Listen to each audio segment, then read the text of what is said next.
to Gwinnett County Public Library's Community Conversation, honoring the life of Charles Hale.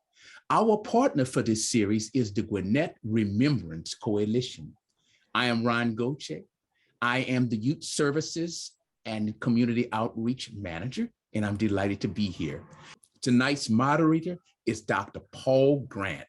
He is an associate professor of political science in the School of Liberal Arts at Georgia Gwinnett College. He teaches American government, state and local government, and Georgia politics courses.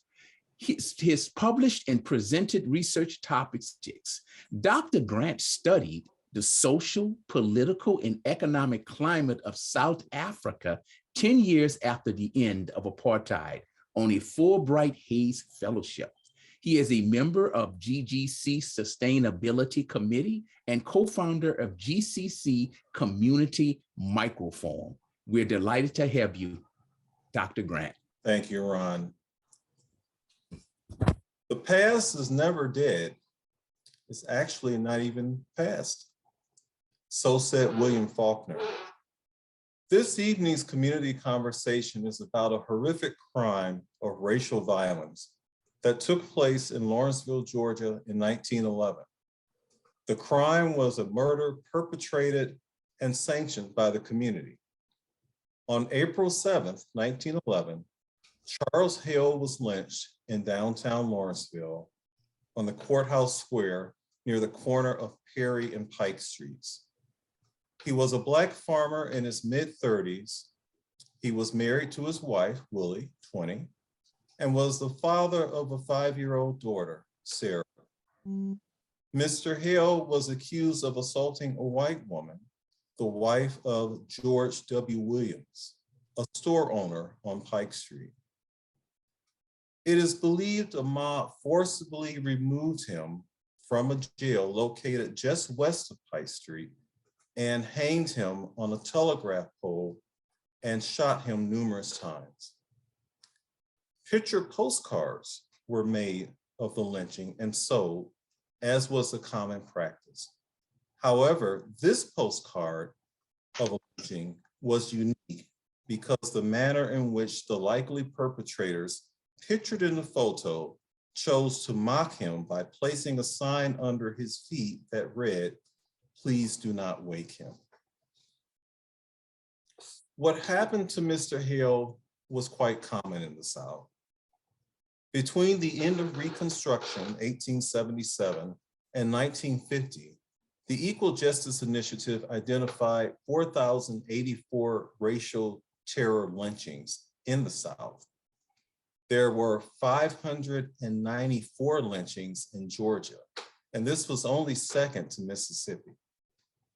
The lynching of Blacks also occurred in other parts of the nation, one as far away as Duluth, Minnesota.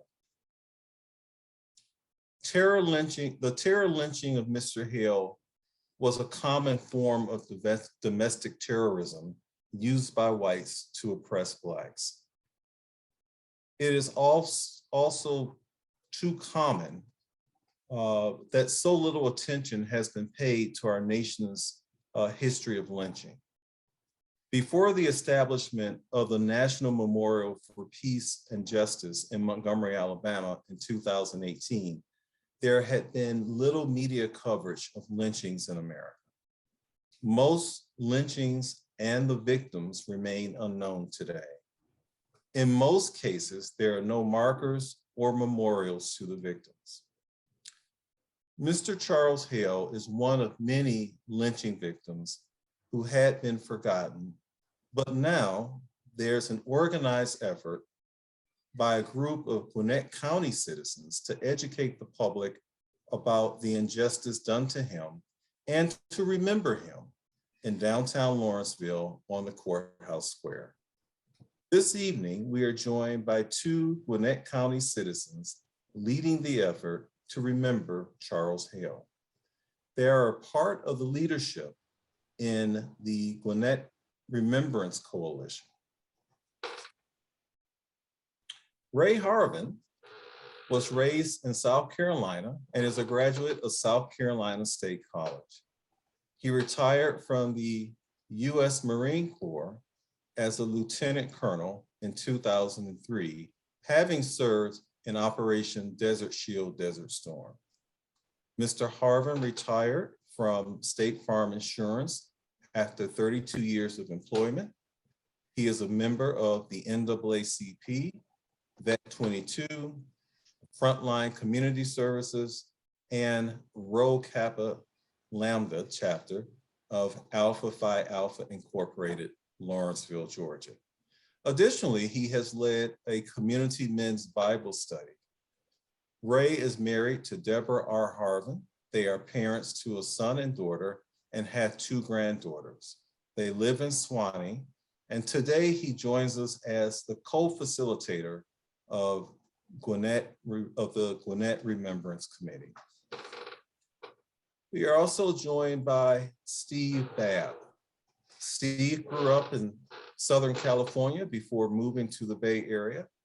He holds a bachelor's degree in American history from Stanford University and a master's degree in public health from San Jose State University.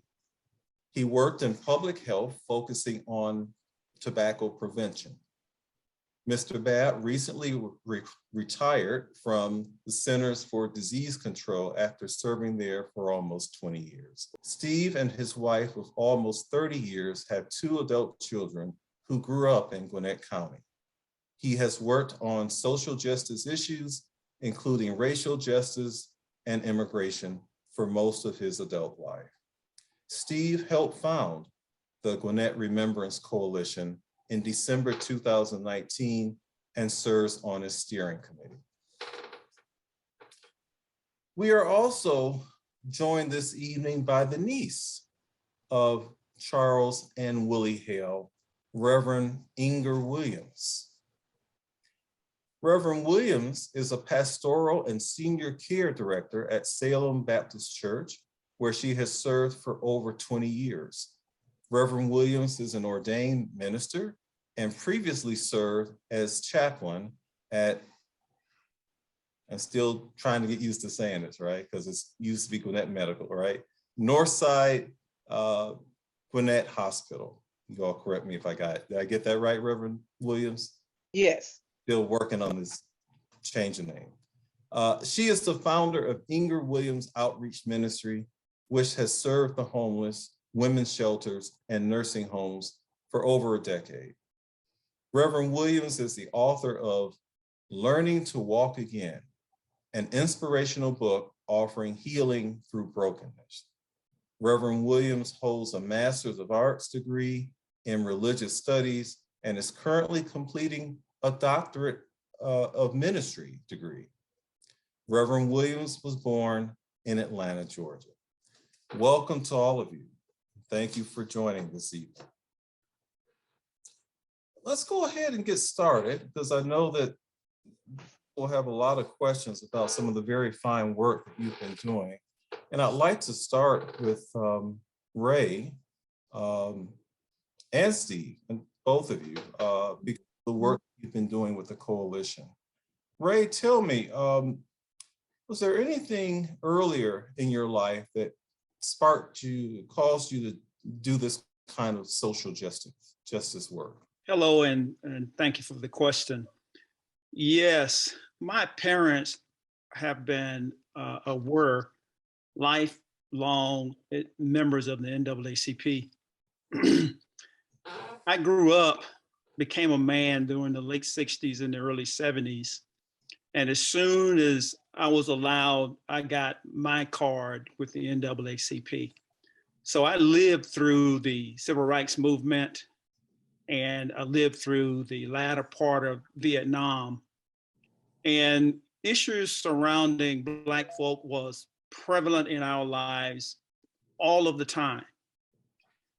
Heroes in my life when I was coming up, Jesse Jackson, people like, Benjamin Hooks, president of the NAACP, Roy Wilkins, and Ralph Abernathy were names that were called as if they were your first cousins and friends. Mm-hmm. But I say that because those people were the types of folk that inspired me that there's more to do than just work.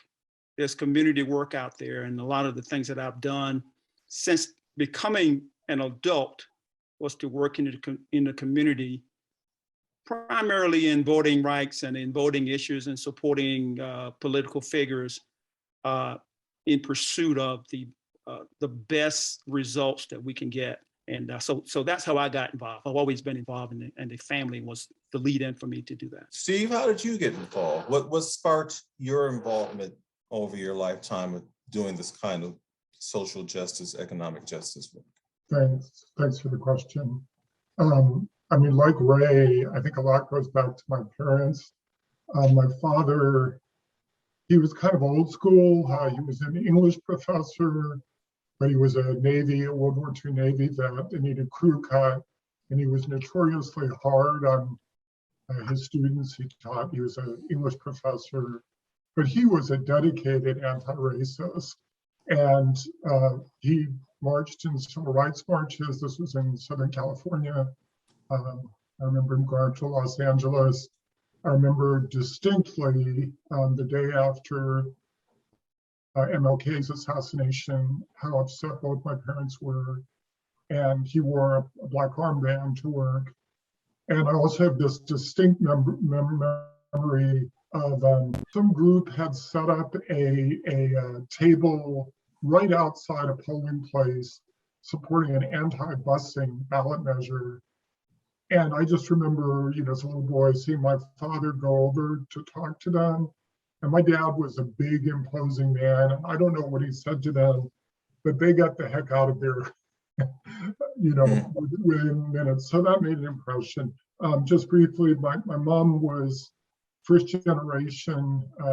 She came to this country as a young immigrant from Switzerland. So she'd grown up there in the 30s. She had seen fascism firsthand, and that left a lasting impact on her. And then I just also mentioned my wife and children who, in their own ways, are very involved in social justice and racial justice. We're, in my wife's case especially, working with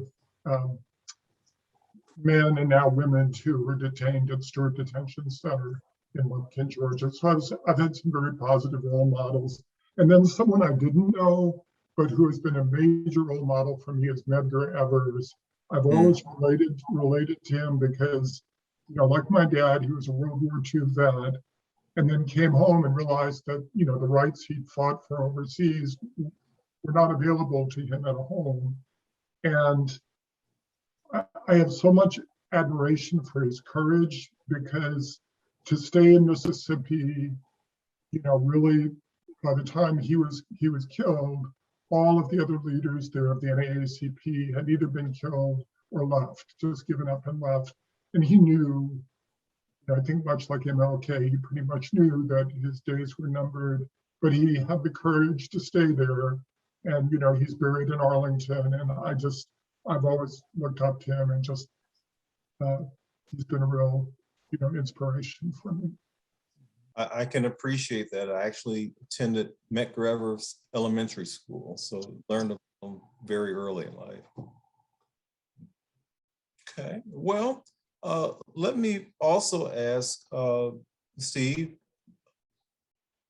how was the coalition formed? So it was something that, it was no one person. It was something that I think a number of people had been talking about for years, in many cases going back to when they visited the Equal Justice Initiative, National Lynching Memorial, or the Peace and Justice Memorial in Montgomery, Alabama, and realized there was this opportunity to form a remembrance coalition in their county and bring a historical marker here. So it had been in my mind for at least a year. And so basically I finally got my courage up. It took me a while, and I reached out to EJI. There was just very simple interest form you could send them. And then they sent me the names of, I think there was 7 or 8 other people at that point who had done the same from Gwinnett, who had contacted them and said, hey, I'm interested in helping getting Remembrance Coalition going in Gwinnett. So in December of 2019, I kind of, I swallowed hard and sent an email to the other people on that list and a few other folks who separately had said they were interested.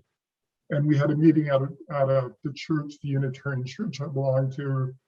And I went, having no idea, I'd been perfectly happy if we had 4 or 5 people, but we had 16 people at that first meeting. And it wasn't just the quantity, but the quality and the level of dedication, the diversity. And, you know, it took us a while to get momentum, but right from that moment, I knew that we had the capacity to make something happen. And then very, very shortly after, I'm going to tee it up for Ray, very, very shortly after that, I think possibly starting with the second or third meeting, Ray joined us, and that really took us to the next level and set us up for, you know, success, because it gave us the strong leadership with a strong roots in the African American community that we needed. So let me stop there. No, that's great. Ray, he did tee it up for you. How did you get involved here with the coalition? He did. I appreciate that, Steve. Yeah, I was, again, when I came to Gwinnett County, one of the first things that NAACP and the president at the time asked me whether or not I had ever heard of the Gwinnett Remembrance Coalition, and I had not at that time. So I went aboard and joined up with the group simply as a fly on the wall or just an interested member, because we wanted to have community relations with other groups with similar interests as ours. So when I got there, to Steve's credit, it seemed to me that the group was in existence much longer than they had. Of course, I found out later it was fairly new, but we were in the process of looking for leadership. I was fairly newly retired at that time, had time on my hand, at least I thought I did. So I volunteered because we thought it was also important to have not only African-American involvement, but African-American leadership. So when I raised my hand and I stepped into that position along with a good friend of ours, Mr. Curtis Clemens, as the other co-facilitator, that's how I got involved in this, in the coalition, and have been involved ever since. Excellent. Ray, what's your family's reaction, family, friends, associates, to your work with the coalition? I would say very supportive, appreciative. I would also say maybe even proud. And let me tell you why I'm using the word proud. Our goal with this coalition is not simply to be an organization that talks, but an organization that actually takes action, that is supporting ideas that we believe in, but also ensuring, and I hope that we get a chance to talk about it later, to participate in the educational process about our past, about our present and the future. So when I encounter family members, both here in Atlanta and around the Southeast, this is where my family and friends are, most people are first surprised because, believe it or not, there's still a lot of people that do not know anything about the Equal Justice Initiative. But when they find out that the Community Remembrance Projects is just one part of the Equal Justice Initiative, then they realize that we are involved in a much bigger organization, a much bigger cause. And for us to be in Gwinnett County with almost 1 million people over the next 5 to 10 years, what greater opportunity than for me and for them to be engaged in this coalition so that we can continue or begin to have the kind of positive educational impact by not covering the past and all of its atrocities, but uncovering them and start the process of truth telling. Thank you, Ray. Steve, let me ask you the same question with slightly different emphasis. We've talked before, and I know that you have very rich appreciation of American history and Southern history. And based on what you just shared with us about your father's experiences and how you grew up, I want to ask you pretty much the same question, but also add that we know often that it's been difficult for white allies to participate in social justice, or just white citizens in general. In many cases, there's no interest in it. In some cases, whites have been hostile to it. What's been what have you experienced in terms of people asking you about your participation in this coalition? It reminded me of a funny incident where someone who remained nameless reacted to to a letter to the editor I'd written on racial matters to the AJC, and said, Steve, you do realize you're white, don't you? And I was completely nonplussed and didn't know what to say. And finally I said, I'm an American. But that was not a typical reaction. I think in terms of specifically my work in the Gwinnett Remembrance Coalition, essentially it's boiled down into one of a couple reactions. One is people who are shocked to hear about the Charles Hale lynching, shocked to see that horrible postcard, and then the other main reaction is kind of, well, what's taken so long? Like, we should have done this, like this happened in 1911, and there's been no acknowledgement, no memorial for Mr. Hale, no acknowledgement of what his family went through, or what that must have, how traumatic that must have been for the African American community at the time. So those are the main reactions. In terms of your other question, I'll just mention very briefly 3 formative experiences for me since we moved here. I never expected to live in the South, and now we've lived here for almost 20 years. The first was our church got involved in the Troy Davis case, and we visited Troy several times on death row. We got to know his family. We got to see the impact that having a loved one on death row has on the family. And we got to know his sister Martina, who is still the single most impressive advocate that I've ever met in my life. Who sadly died a couple months after her brother was executed. So that's one. 2 was, again, just I had the blessed good fortune to take a civil rights tour back in 2012 with the SCLC women's group that was led by the late Evelyn Lowry, and got to meet this wonderful man named George Shinholter, if I'm pronouncing his name right, who was an old civil rights leader, one of those people, not in the limelight, but boy, was he a foot soldier, who I just learned, he was one of the docents on the tour, and I learned a tremendous amount from him. And then the third and last was in 2015, there was the first of a series of Confederate flag /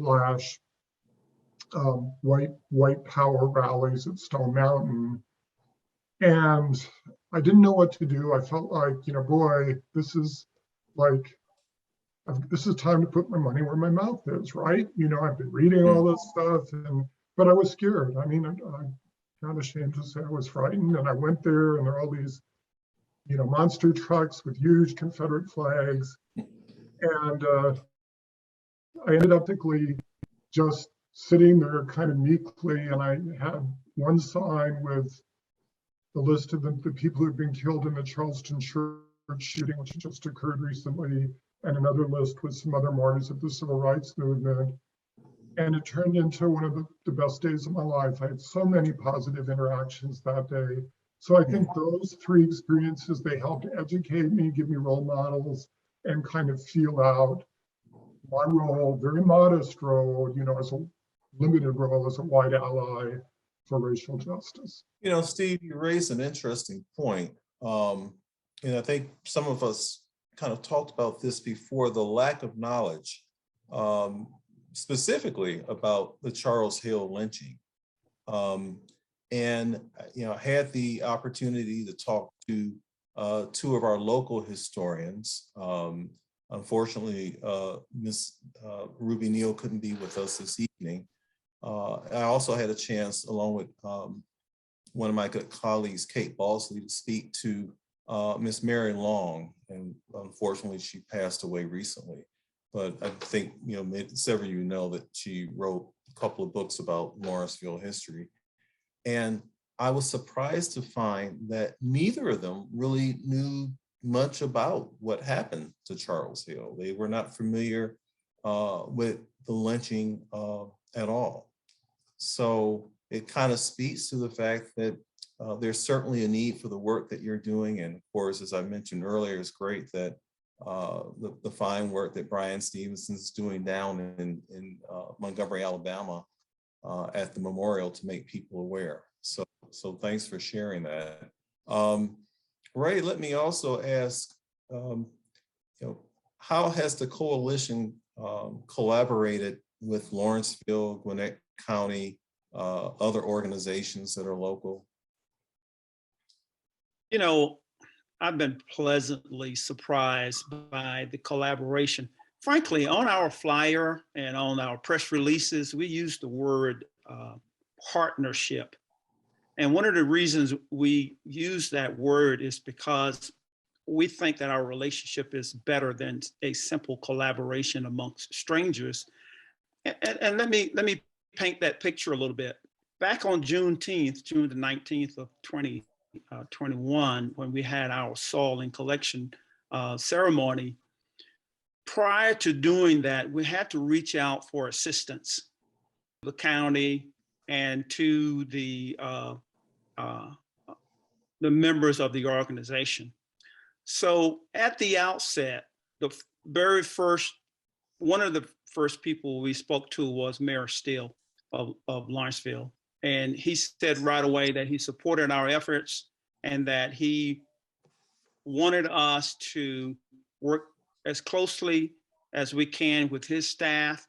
In fact, he put us in contact with Chuck Warburton and Jasmine Billings as an example, as two primary contacts, and they were extremely helpful to us throughout the process. No pushback. The county, the entire Gwinnett County Commission has been extremely supportive, including Chairwoman Hendrickson and also Marlene Taylor Crawford, who is the chairperson of the Gwinnett Historic Restoration and Preservation Board, and also with her vice chair, Ann Bender. And the reason I'm calling these names, for example, Marlene and Ann, they have been super involved in our week-to-week meetings and down in the weeds as we met on a week-to-week basis to do our work. But as we encountered the city and the county officials, our point of contact in the county, for example, was Mr. Mark Patterson. As we encountered those folks, it was never, you can't, and we're going to try to make that work for you. And as most of you have saw, I hope that you were present at the soil and collection ceremony that we had. It was attended by, hundreds of people, and it was well received. In fact, we still have people talk about that event. So our partnerships with the various city and county officials and organizations and resource people that we've been in contact with has been very, very outstanding. And I will say this, because part of that piece as well involves our membership. Steve mentioned 16 people back in December of 2019 well, our mailing list now is well over 70, 75 people. So our membership has grown, and we continue to get new members. And when we're able to tell the story about finding out about Mr. Hale, continuing to identify his history, continuing to identify other people that were involved in the Charles Hale's lynching, and not to embarrass or to shame, but to tell the story. And we found that no one has pushed back on that, and people seem to be willing to allow us to do the work in a very obvious and clear and fair way. And so far, it's been working very well in that way. Great. Steve, we've alluded to the Equal Justice Initiative and the fine work they're doing down in Montgomery, Alabama. And I want you to speak to that, but I want to go ahead and hear from Reverend Williams now.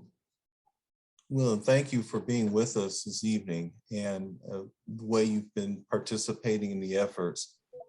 Make sure that Charles Hale is not forgotten. When did your uncle and aunt settle in Morrisville? Thanks for inviting me. Thanks for the invitation. Glad to be here. I'm not real sure, as you know, it's obvious of the time frame that Uncle Charlie was lynched, and or Aunt Willie and Uncle Charlie married. I wasn't, of course, even born. And when I was born, Aunt Willie was 68. So I only know passed down history from family, and sometimes that got vague. But my granddad, which was Aunt Willie's father, Martin Luther Williams Sr., because my dad was, we have three, that's why I'm getting so confused. We have three Martin Luthers in our family. So, but my granddad was already there. And so a time frame of when, I can't be certain, but as late as when my cousin, Carolyn Williams Taylor, who is in her early 70s now, she don't mind me saying that, was raised in Lawrenceville. So the Williamses were still there. And she went to school there. She was there all of her life until she became an adult and moved away. So I don't know the time frame, but they were there a good while. I don't know when, but the family was there. I see. Reverend Williams, how and when did you learn about the racial violence that occurred?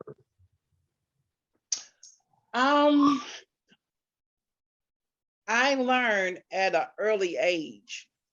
However, me being so much younger than most of the family members, I didn't process the effect that it had, not only on Aunt Willie, but all of the family.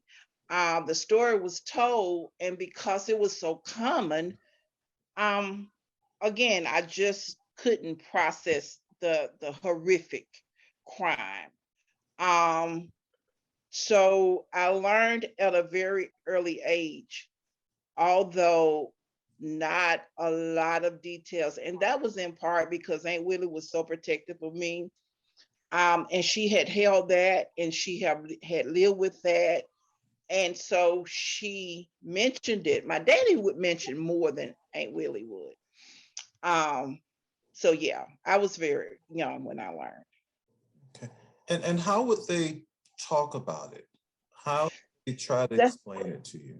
Yeah, they tried to explain it to me as best they could. Because lynching was so common in their era, they would discuss it as, like I would discuss going to the library, or I would discuss, because they were forced to, for lack of a better term, be immune to such crimes. So it was mentioned to me as Aunt Willie lost her husband to a white mob. They lynched him, and in their terms, they shot him up. And that's how they would describe it. There was a daughter, Sarah, right? Yes.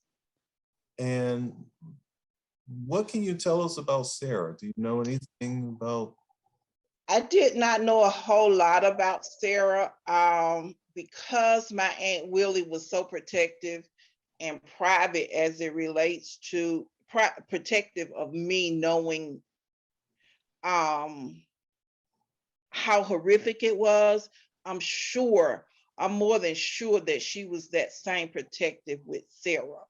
So what we know is that Dad and Aunt Willie wouldn't discuss it because anytime I was in my dad's company, I was in Aunt Willie's company. So they discussed things very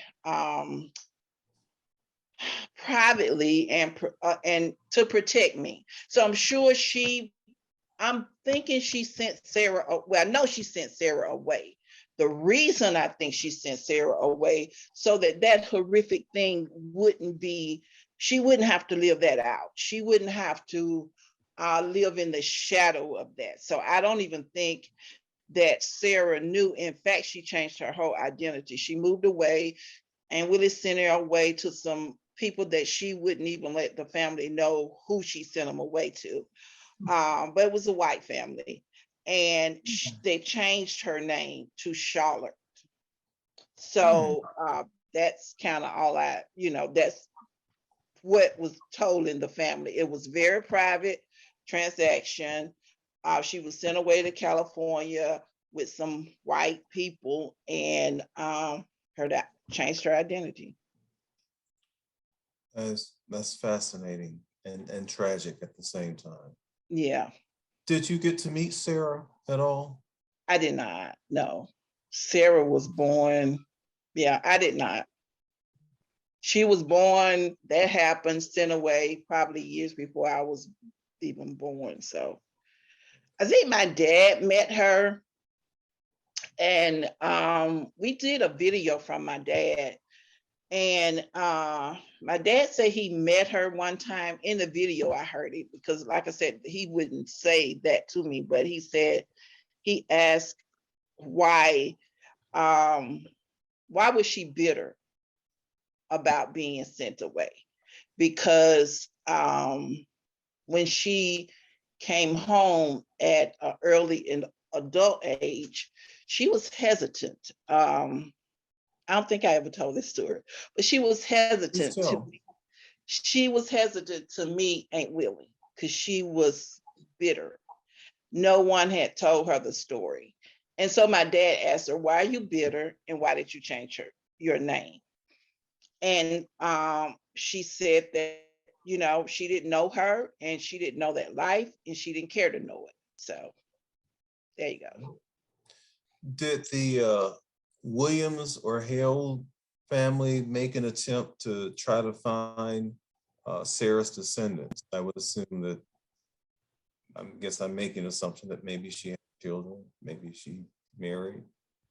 I don't know, because she changed her name. I think my cousin, that she's passed away now, but she was Carolyn's sister and she was our historian. I think she made an attempt, but she never could find a trace because we was never sure. We knew Charlotte was her name that she changed, but we were never sure if she changed the Williams part or the Hale part, I should say. So we tried Williams, they tried Williams and Hale, but there was no trace of it. And that's the way Charlotte wanted it. And I think at some point, Hattie was her name, our cousin who was a historian, she began to respect that she did not want to be found, because if she didn't want to meet her mother, then of course she didn't want to be tracked down. So I see. This is fascinating history that we're just hearing for the first time. Thank you for sharing it with us. Yes, sure. You were able to develop a relationship with your Aunt Willie for a number of years. Were you able to observe perhaps how that tragic event, that murder, affected her life? Well, I not directly, I mean, I couldn't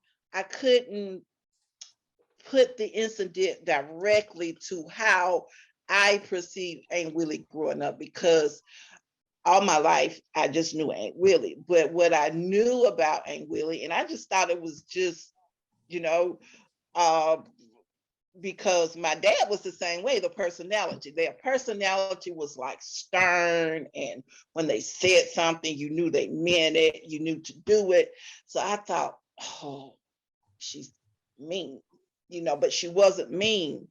And so I came home one day, because actually I live in the family home, and Aunt Willie's home is like right next door to me. So my dad and Aunt Willie live right together. So I came from next door, which is Aunt Willie's house, and I told Dad, I said, it's Aunt Willie. I don't know what I asked. It was something to the effect of why was she irritated? That wasn't the question. And he said, he just blew it off. He said, oh, that's just a front. She's really kind, and she's really sweet, and she really enjoys you being there. And I later found that out. And I said all that to say, maybe she was bitter, maybe that attitude came from the bitterness, So yeah. But she was really, I can't even articulate how elegant and how I didn't know why she pushed me in education. I didn't know that. I'm like, okay, I graduated high school. I went to college, and now she want me to go again. And so I didn't know why education was important to her. But my dad, he didn't finish. My dad was 98 when he passed, and he was much younger than Aunt Willie. But he said to me, he said, your Aunt Willie feels like I do. He said, we came from an era where everything was taken from us. He said, but knowledge cannot be taken from you. He said, even if they kill you, they can't take your knowledge with you. And so Aunt Willie and Dad just instilled that. So she pushed education. She dressed the best. She wore the best. After Uncle Hale, I knew about Uncle Charlie, but by the time I was born, Aunt Willie had been married twice more. So yeah, we were close. She passed away, I think I was 22 or something, but from birth to 22, Aunt Willie was in my life. And I just remember her being a very elegant, yeah.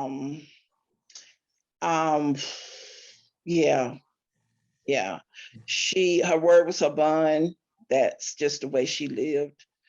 Yeah. So to know Aunt Willie, I have to know Uncle Hale through her. So I have to know that there was some characters in him that drew her.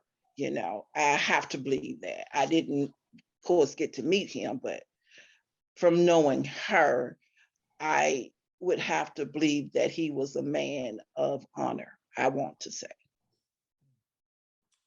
Thank you for sharing those memories with us. You're welcome. Appreciate that. Mm-hmm. Steve, let me circle back to you so you can speak a little bit about the Equal Justice Initiative that's been a main catalyst in making us more aware about this tragic history of lynching.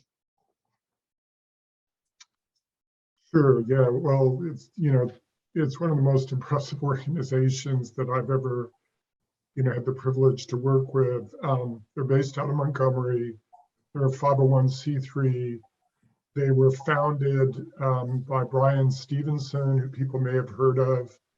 Very brilliant, very dedicated African-American man, maybe best known as the author of the book Just Mercy, which was a bestseller a few years back. He's a public interest lawyer, and basically EJI started as an organization to work with some of the most vulnerable people who are unjustly in prison or on death row, including people who've been convicted of crimes when they're still underage, and then kind of evolved from, they still do that work, and he's argued cases, key cases in that arena before the US Supreme Court, but kind of evolved from that to criminal justice reform more broadly, and then basically took the next step to recognizing that one of the underlying root causes for a lot of the injustices that EJI was seeing in the criminal justice system was racism and the history of racism, the unacknowledged history of racism in this country. And one example of that is the way that the death penalty, especially in southern states, has kind of in some ways taken the place of lynching. Right. So EJI, without putting aside any of the other work I just mentioned, added on this work of kind of remembrance. And it's, not just lynching, but, the whole gamut of the history of racial injustice, from slavery to segregation, mass incarceration, school to prison pipeline, death penalty. But lynching is a big part of it. And without going to great detail, they have a very powerful museum, essentially about the history of racism and the struggle against racism in this country. That's in Montgomery, which is where EJI is based, called the Legacy Museum. And then, as I mentioned earlier, the Peace and Justice Museum, also known as the National Lynching Museum. And as if all that wasn't enough, they've expanded the impact of the National Lynching Memorial by working to start remembrance coalitions like our Remembrance Coalition here in Gwinnett throughout the South, and really even beyond the South, in every county where lynching occurred. That's their goal, ultimately, to get there and to put up historical markers and to commemorate people who never have been commemorated and who are just kind of, discarded and swept under the carpet and treated as if, they had no worth at all. So, and, I'll say, like Brian Stevenson, I mean, the man's a genius. He definitely deserves a huge share of the credit, but his staff is equally impressive. And in particular, our two liaisons there, Michaela Clark and Kira Boone, have just been wonderful to work with. Anything we need, they've given it to us. Each step of the way, from the soil collection to high school essay contest, now the marker installation, EJI has guidebooks for how to do it, and then great staff will walk you through it. So, I mean, they don't just talk the talk, they walk the walk, and they understand what community work is like. They know how to work with groups that don't have a lot of resources. I just can't say enough about them. So I'll stop there. Well, let me ask you this, Steve. Some, especially during these times, ask, why revisit this tragic history? In most cases, although we know that there are a few, but in most cases, the perpetrators of lynchings are no longer alive. And in cases where they may still be alive, it's usually hard to prove guilt. Some say it contributes to divisions in our society. What would you say to those individuals? I mean, I guess that's kind of the $1 million question, right? And I guess what I'd say is the divisions are already there. And it's a question of whether we'll acknowledge them and work together in good faith to overcome them, or whether we'll pretend that they don't exist and that everything is just fine and that nothing bad has ever happened in this country or in our county. And, you know, I think the second course is a road to disaster. You know, it's in a community as in a family, secrets are unhealthy, and they poison relationships, and they leave us all living a lie.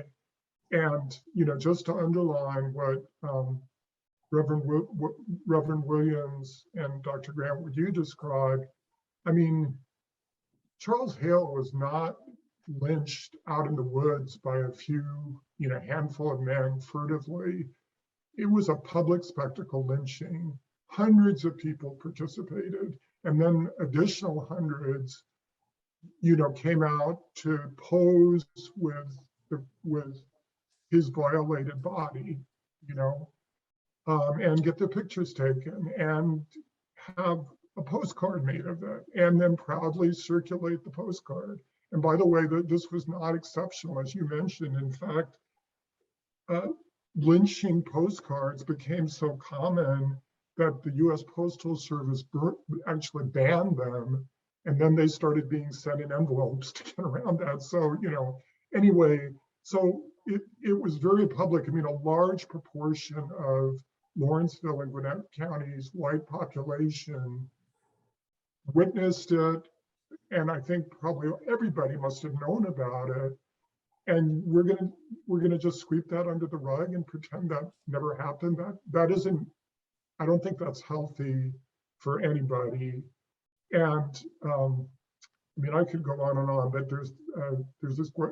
I think very highly of James Baldwin, and one of his great gifts was to say in a few words, to kind of put his finger right on the, you know, the gist of things in a very few words.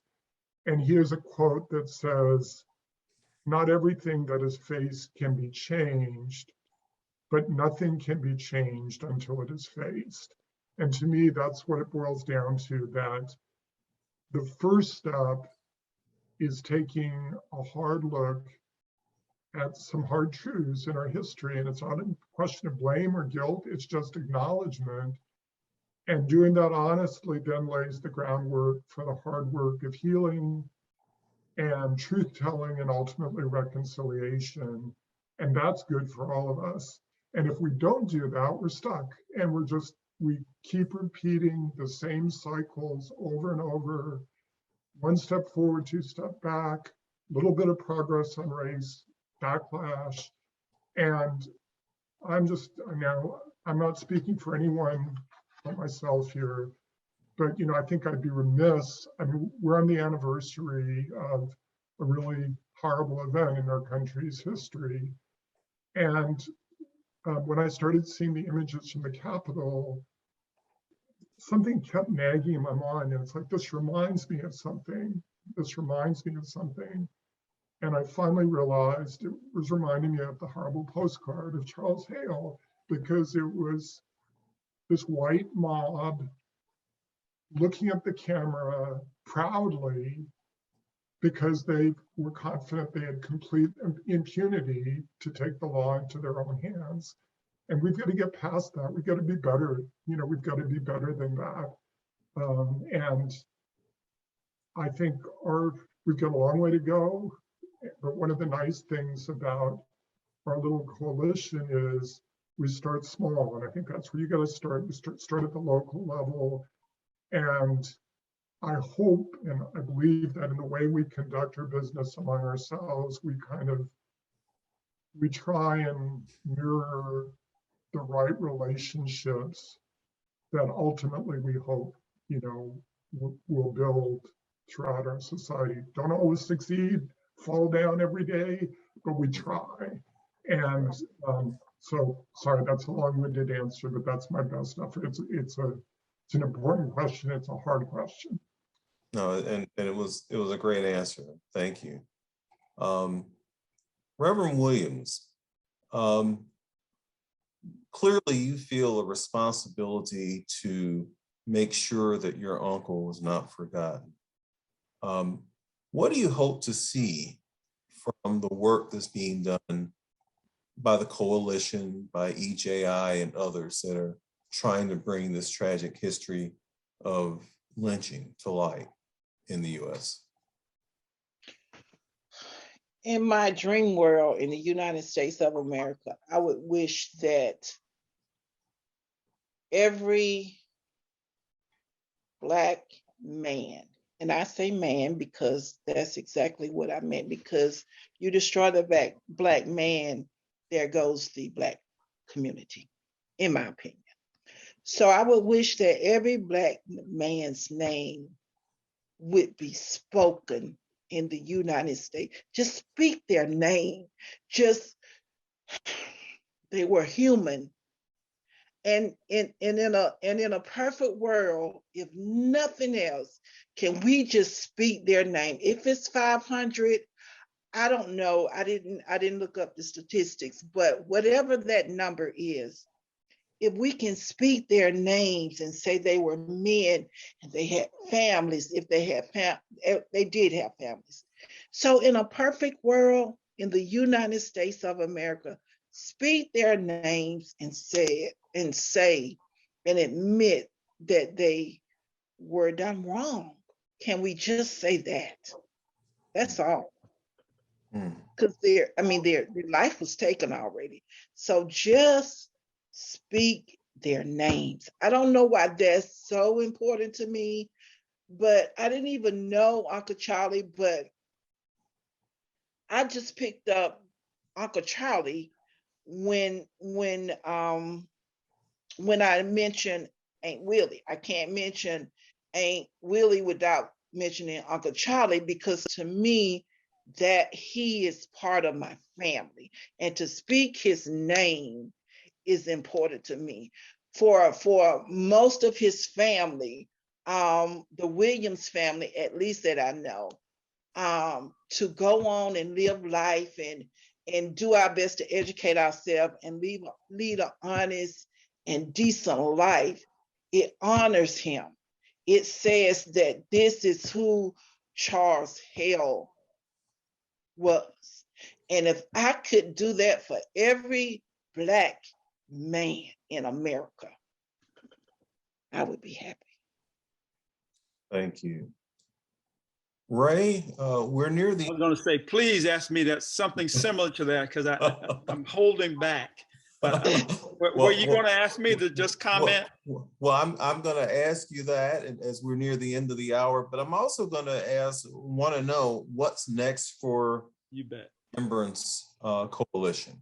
So you can— Before I get to what's next, just real quick, I was captivated by what Inger was saying, Reverend Williams was saying earlier, and I was captivated by Steve's explanation of EJI, and here's why. So what is the value of blame? There's no value in blame, but there is value in identifying the true history, because we have a researcher that's a part of our group. His name is Juan. I'm so sorry, I can't think his last name. But one of the things he described to us was this. He said, Ray, when Mr. Hale was lynched, he said, first of all, there was 1,000 white people out there who were responsible directly or indirectly. there were many Black families. Let's just talk about the Williams family.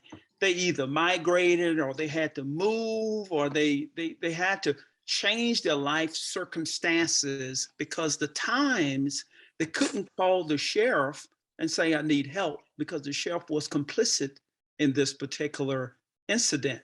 You couldn't call other city officials because it wasn't, in vogue, to help Black people in time of need. So what a great opportunity for us in this environment tonight to hear Inger talk honestly and openly about her wishes and her desires, because while the coalition may not be able to accomplish all of that, let me talk a little bit about what's next, because it's fascinating from my point.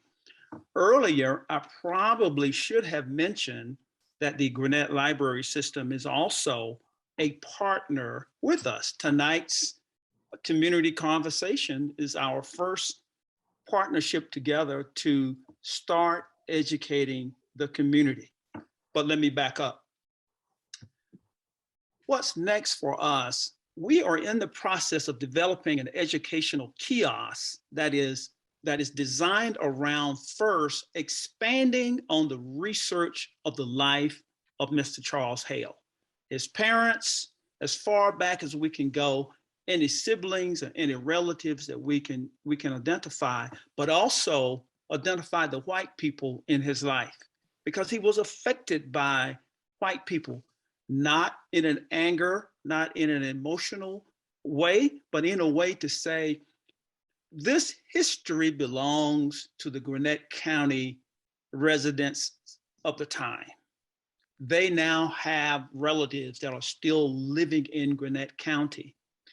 If the work, we hope that the work of the Gwinnett Remembrance Coalition, if it changes one mind and help that person like Steve and other non-African Americans will say, hey, you know what? I get it. I understand that history, and I want to be engaged in the process of educating and helping to start, and this is in our mission statement,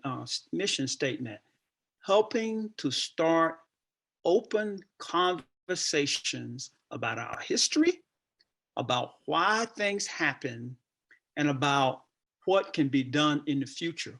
One of the ways that's been done recently is through the essay contest sponsored by EJI, and that we just finished because of this. The essay contest ultimately will award a total of $5,000 to winners of the essay contest. The winners are teenagers, 9th through 12th grade. When a child is engaged in doing research about history, you better bet the parent is involved with that. And then when the parents are involved, that means that the school system is involved because the kids are in the school. And we reached out to many schools to get engaged in this process. And that would include teachers and administrators. Why is that important?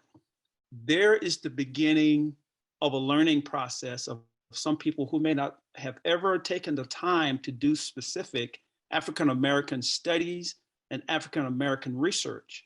So out of that, we also hope that people will learn that what history does is it liberates us from living under the veil of secrecy and of blame and of ignoring the true history, and it allows us to face it head on and then start those conversations, not always about healing, because not everybody is going to heal and not everybody is going to change. But what it will do is perhaps cause more of us in our communities and in our organizations and our churches and in our homes to recognize the history and then do something about ensuring that the type of atrocities and the modern day lynchings do not ever occur again, because we do not want to revisit that history. Now, one other point is we, in addition to the library community conversations, we are working on having forums where we will take on the topics of the high school to prison pipeline. We'll take on the topics about voter suppression. We're going to take on topics about leadership in Gwinnett County, and talk about the Gwinnett commissioners, and then talk about the work that we do. And within that, we'll have an opportunity to talk about diversity and to talk about how it's so important that while we didn't create race in America, what we're actually going to do is confront race in America and confront racism in America in an educational, interactive way, so that we make the citizens of Gwinnett County better. Thank you, Ray. And I believe it's the hope of the coalition to make sure that these conversations bring light as opposed to heat, and that we will become enlightened as we talk about issues of diversity, inclusion. And let me also add, as we get ready to go to questions, that although the focus this evening was the lynching of an African-American man, we know that lynching didn't spare other people. Leo Frank is a very famous case of a Jewish man who was killed in Atlanta. We know that Italians were lynched, other people of color, Asians, those who were Hispanic or Latinx. So the women, and we've been focusing more on men, but women and children, I mean, we can go on and on talking about the kind of violence against citizens that's taken place in our country. So that certainly broadens the discussion and does speak to this broader diversity about this tragedy of lynching in the United States. Having said that, Ron, I think we're ready to go to questions. Is that correct? Yes, that's correct. Let's see what we have. Do we know where Mr. Hale is buried? We know that he's buried in an unmarked grave in a pauper cemetery. I'm trying to remember the exact location. It's not far from the historic courthouse, but it's on. It's adjacent to an apartment building. It's not in very good shape. I think it might be owned by a bank, the Bank of America. I mean, I will say that would be a worthy cause in its own right, would be figuring out a way to kind of salvage that cemetery, not only for Charles Hale's sake, but for the sake of the other people who are buried there. And I believe there are at least a couple of other pauper cemeteries in Gwinnett. So yeah, again, just, you know, it bothers me because again, it's another example of the way Mr. Hale was treated as if his life had no worth whatsoever. He was, you know, discarded in a cemetery and not even his name on a marker, as if, you know, he was just going to be erased from history. But Ray, do you want to add anything? The only thing that I will say, and Chairwoman Marlene Taylor Crawford just told us that it was on Constitution Boulevard. I couldn't think of the name of the street myself, and while I was thinking about it. I will say this though, again, about our partnership.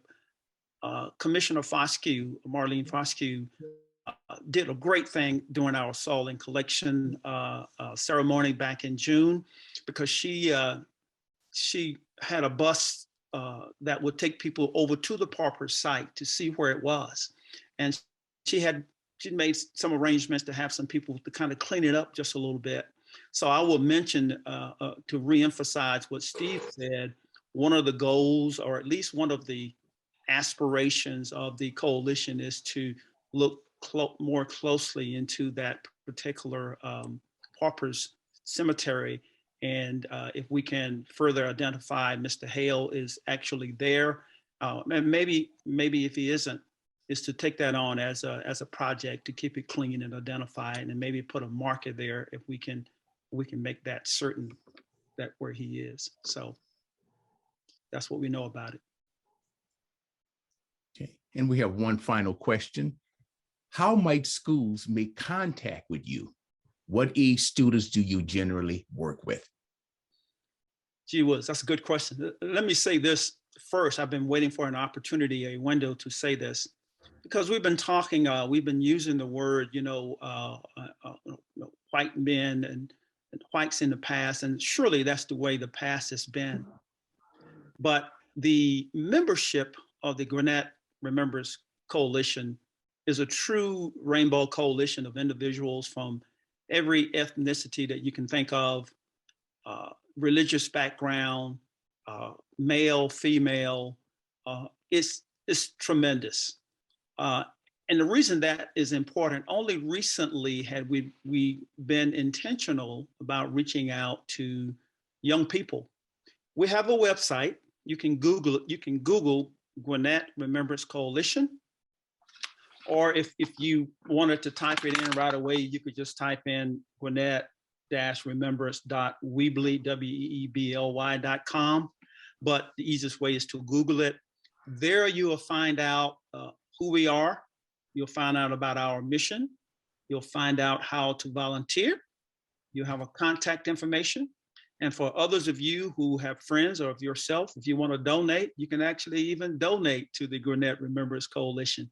So we encourage young people to engage, because in today's society, with the virtual nature of meetings and seminars and conversations, and also with their ability to work in that world, we encourage you to join in with the coalition, and we'll look forward to seeing you. But please go to our website, and we hope that you'll find everything there that you need.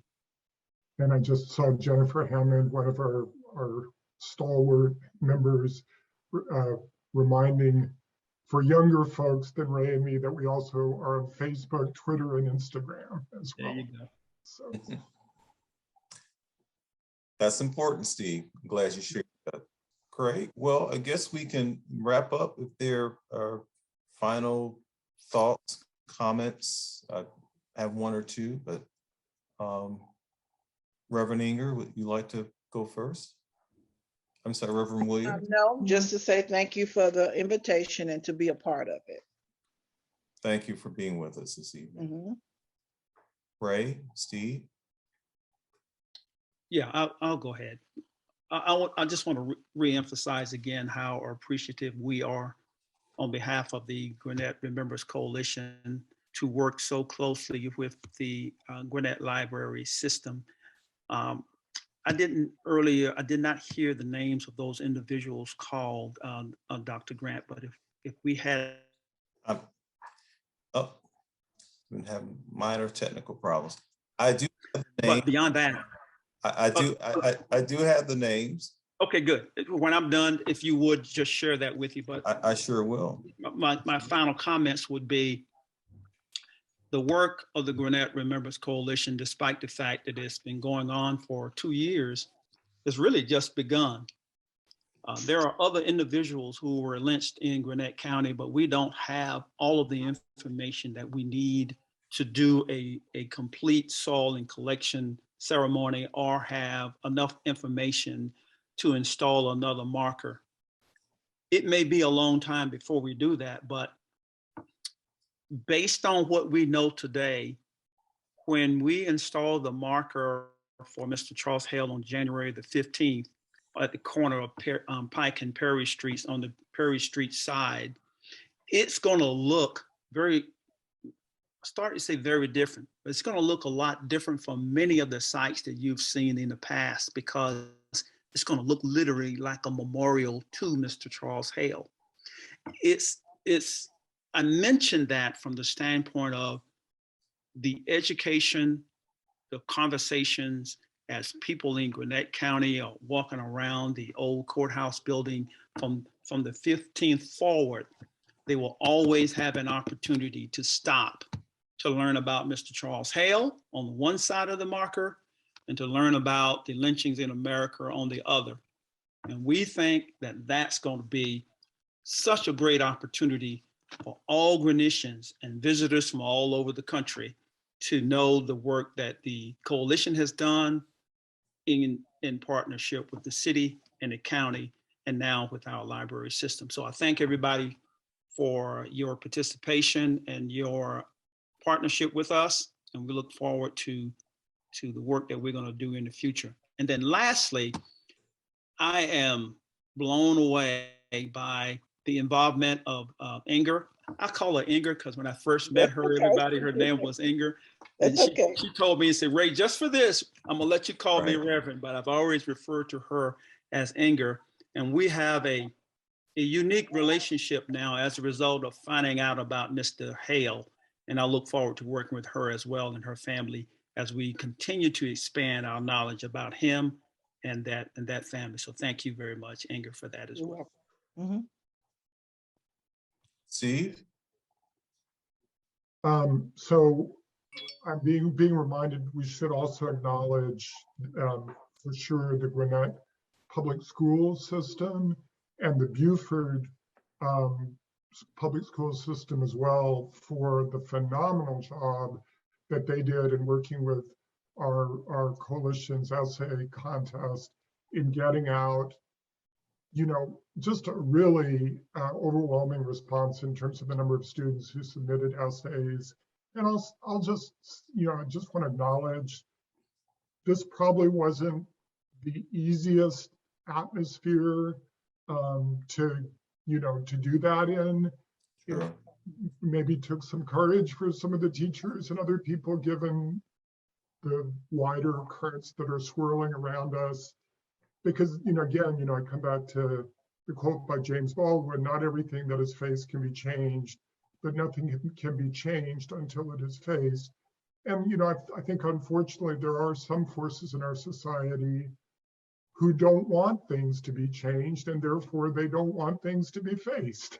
And so anyway, I just, you know, given that background, I was even more proud of, you know, the amount of the response, and I know that the school system had a lot to do with it. So I did want to acknowledge that.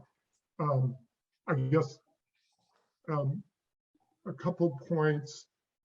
Diane Fisher, who's a core member of our coalition, dropped in the chat, thanks Diane, all of our contact information and for people who want that.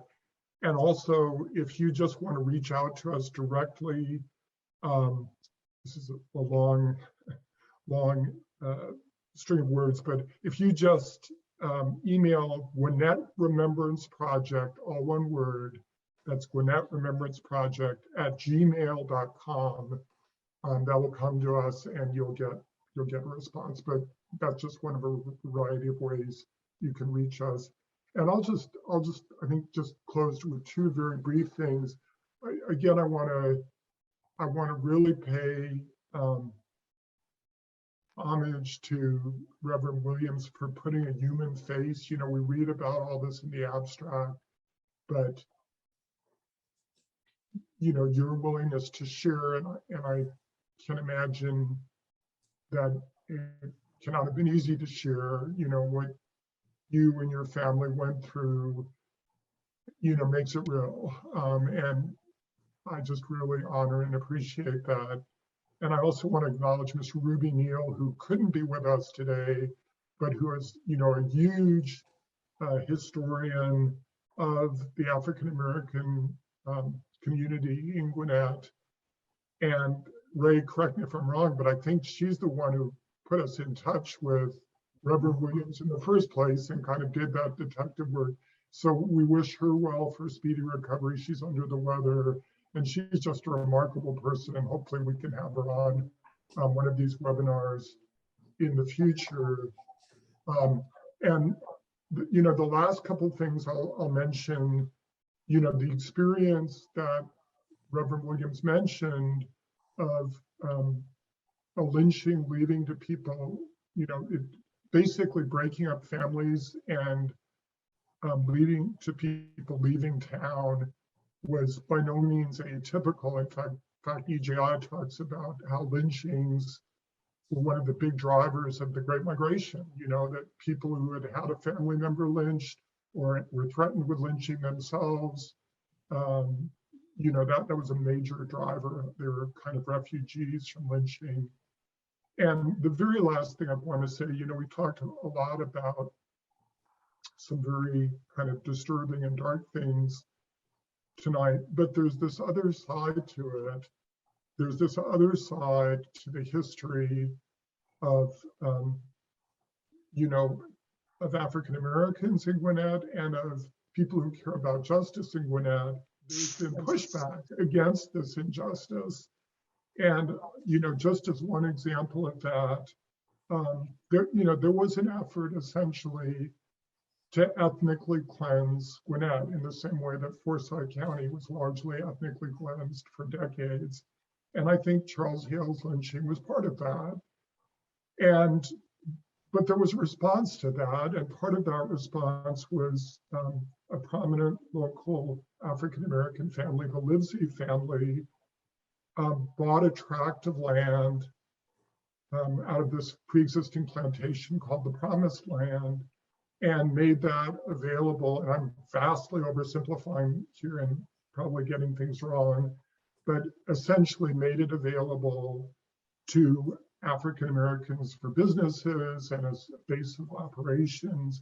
And that helped prevent the efforts of people who are trying to ethnically cleanse Gwinnett. So, you know, there's this other part. That's why it's such an important part of our history. It's not just victimization, it's the people who courageously fought back, primarily Black, but also some white people, and they deserve to be remembered too, you know. And there. Steve, thank you for framing it in the context of resilience. I think that's very helpful to our conversation. I'm just going to add a couple more points and then we're going to call it an evening. Again, I want to thank everybody for being a part of this very important panel. You know, Steve, you made a very good point earlier about, you know, there are parallels. You know, as I did kind of final notes on preparation for this evening, watching, you know, what happened last year, a year ago today, I agree. The same folks who were storming the Capitol, basically saying, stop the steal. And as the president noted today, it was apparently only a steal for the president. The other elections were just fine that were done at the same time. That example, yesterday was the 99th anniversary of the Rosewood Massacre in Florida. We know that there have been some recent cases in Mississippi that are, some are saying that were possibly lynchings that were characterized as basically suicide by hanging, but they're questionable. And of course, we know that more recently, George Floyd and Ahmaud Arbery, people have characterized as 21st century lynchings. So this is a history that we can't escape. And it is something that needs to be confronted. And, you know, I will close with another James Baldwin quote. He basically said, history is not the past, it is the present. We carry our history with us. We are our history. If we pretend otherwise, we are literally criminals.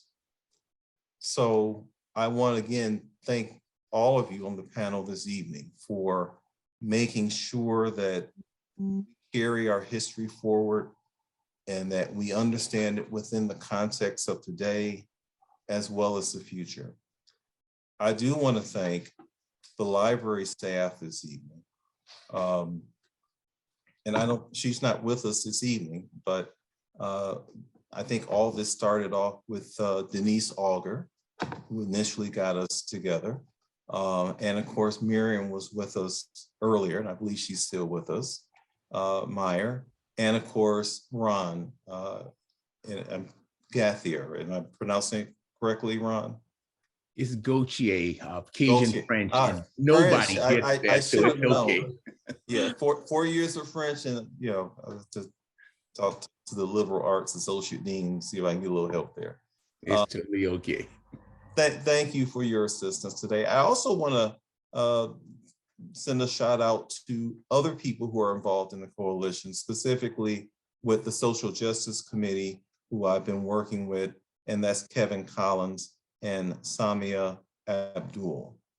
So again, so many people working hard to bring to light our history as Americans. And I'm so thankful to be a part of this. And I hope, of course, and I'm sure that Gwinnett College is also happy to hopefully have me be a part of it. And we are going to work to kind of make that relationship more formal and use some of the fine people who are in history and English and other departments. So we're going to continue to work on building those relationships. But again, I want to thank everyone for participating this evening. And if there are no other questions, I guess we can call it a night.